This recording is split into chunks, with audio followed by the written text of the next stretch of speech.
4단원 품사 2차시 수업을 시작하겠습니다. 이 단원의 핵심 키워드는 단어와 품사입니다. 단어와 품사의 개념과 특성을 확실히 이해하고 그 특성에 맞게 잘 사용할 수 있게 하는 것이 이 단원의 목표입니다. 오늘 수업을 시작하기 전에 복습 퀴즈 시간을 가지겠습니다. 문법 단원은 단계적 지식이기 때문에 기초가 튼튼해야 한 걸음 더 나아갈 수 있기 때문입니다. 지금부터 선생님이 팀즈 채팅창에 퀴즈의 정답을 쓰라고 안내를 할 텐데요. 그 이유는 공부할 때 다양한 감각을 일으키는 행동을 병행하는 것이 암기에 도움이 많이 된다는 연구 보고가 있기 때문입니다. 설탕이 달다라는 정보를 10번 외우는 것보다는 한번 맛을 보는 것이 더 확실한 기억이 되는 것과 마찬가지입니다. 자, 오늘도 퀴즈의 정답을 채팅창에서 활발하게 댓글로 달아주시기 바랍니다. 채팅창에 쓰기가 번거롭다면 각자 자기 앞에 놓여있는 연습장에 한번 정답을 써보셔도 좋습니다. 이제 여러분이 지난 수업을 완벽히 기억하는지 한번 볼까요? 1번 문제입니다. 꽃이 매우 아름답다라는 문장에서 단어를 모두 찾아보세요. 힌트 문장을 볼까요? 아버지가 방에 들어가신다라는 문장에서 단어는 아버지가 방에 들어가신다. 5개의 단어가 있습니다. 영어와 달리 우리말은 아버지 뒤에 붙는 이, 가, 는, 을 같은 말도 단어에 해당된다는 점을 잊지 마세요. 이제 모두 채팅창에 정답을 써보세요. 정답은 꽃, 이, 매우, 아름답다. 이렇게 4개의 단어로 나누면 되겠습니다.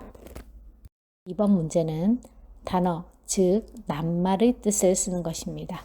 우리말에서 단어는 이 2가지를 통틀어서 가리키고 있습니다. 각자 채팅창에 정답을 쓰기 바랍니다. 지금 정답을 알고 있더라도 채팅창에 정답을 한번 써본 사람과 그렇지 않은 사람과는 기억할 수 있는 기간이 다르다는 점 꼭 유념하세요. 자, 모두 정답을 써보시기 바랍니다. 정답은 단어란 띄어 쓸 수 있는 말과 그러한 말 뒤에 붙여 쓸 수 있는 말입니다. 모두 정답을 맞췄나요? 3번 문제입니다. 보기 A와 B의 단어를 나눈 기준이 무엇일까요? 힌트를 주겠습니다. 분류 기준은 땡땡의 변화 유무인데요. 다시 말해서 땡땡이 변하는지 변하지 않는지에 따라서 나누었다라는 이야기입니다. 자, A와 B의 단어는 무엇이 변하고 변하지 않은 차이를 가지고 있을까요? 각자 정답을 써보세요. 정답은 형태의 변화 유무입니다. A의 단어는 다른 문장에 가도 친구라는 형태가 변하지 않습니다. 친구나 도시락 이런 것들이 여러 문장에 다 들어가도 형태가 변하지 않지만 B의 단어는 예를 들어서 짧다라는 것이 어떤 문장에서는 짧다라고 표현되지만 또 다른 문장에서는 짧았니? 또는 짧으니까 이렇게 형태가 변한다는 것이죠. 그래서 A와 B는 형태가 변하느냐 변하지 않느냐에 따라서 나눴기 때문에 분류 기준은 형태의 변화 유무가 되겠습니다. 4번 문제를 보겠습니다. 보기 A, B, C, D를 나눈 기준은 무엇일까요? 힌트 문장을 볼까요? 책상이 정말 크다라는 문장을 보면 책상이라는 단어, 이 자리에 대신 올 수 있는 단어들은 바로 A의 단어입니다. 친구, 김밥 이런 것들은 책상 자리에 올 수 있는 단어들이죠. 이 대신 올 수 있는 단어는 은조차 만도 B의 단어입니다. 정말이라는 단어 대신 올 수 있는 것은 C의 단어, 엄청, 매우, 굉장히 이런 단어들이고요. 크다 대신 올 수 있는 단어는 D의 단어입니다. 이렇게 각 특정한 자리에만 올 수 있다는 것은 문장에서의 이 단어들이 하는 무엇이 다르기 때문인데요. 무엇이 다르기 때문일까요? 자, 여러분 정답을 한번 써보세요. 정답은 기능입니다. 들어갈 수 있는 자리가 다르다는 것은 문장에서의 역할, 즉 다시 말해서 문장에서의 기능이 서로 다르다는 것이죠. 그래서 이 A, B, C, D 단어들은 문장에서의 하는 기능에 따라 기능이 서로 다르기 때문에 이렇게 나눴다고 볼 수 있겠습니다. 5번 문제, 보기 A와 B의 단어를 나눈 기준은 무엇일까요? 힌트를 볼까요?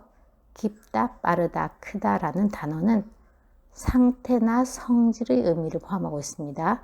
그런데 먹다, 가다, 하다의 단어에는 움직임의 의미가 포함되어 있습니다.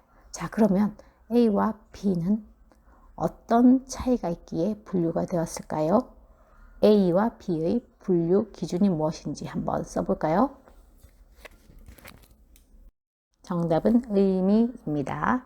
깊다, 빠르다라는 말은 상태나 성질의 의미를 가지고 있고 먹다, 가다라는 단어는 움직임의 의미가 포함되어 있기 때문에 서로 공통된 의미를 가진 것끼리 묶어서 나눈 것입니다. 그러니까 A와 B의 분류 기준은 의미입니다. 6번 문제. 이 문제는 지금까지 공부한 내용의 결론에 해당됩니다. 각자 품사의 개념에 대해서 이 문장을 완성을 해보세요. 품사란 단어를 뭐에 따라 나눈 갈래이다. 자, 문장을 완성해 볼까요? 품사란 단어를 이 세 가지 분류 기준으로 나눈 것입니다. 사람들을 나눌 때는 연령대로 나눌 수도 있고 종교별로 나눌 수도 있고 소득 격차로 나눌 수도 있는 것과 마찬가지로 품사는 이 세 가지 기준에 의해서 즉 형태, 기능, 의미에 따라 분류한 갈래입니다. 자, 이 내용을 잘 기억하고 오늘 수업으로 들어갑시다. 품사를 표로 정리해 보았습니다.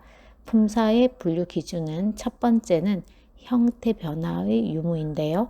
형태가 변하는 것과 변하지 않는 것끼리 서로 나누는 것이 있고요. 두 번째는 문장에서 하는 기능에 따라서 여러 가지로 나눌 수 있습니다. 세 번째는 공통된 의미끼리 묶어서 또 여러 가지로 나눌 수가 있겠죠. 하여튼 품사의 분류 기준은 이 세 가지라는 점 한 번 더 기억해 주시기 바랍니다.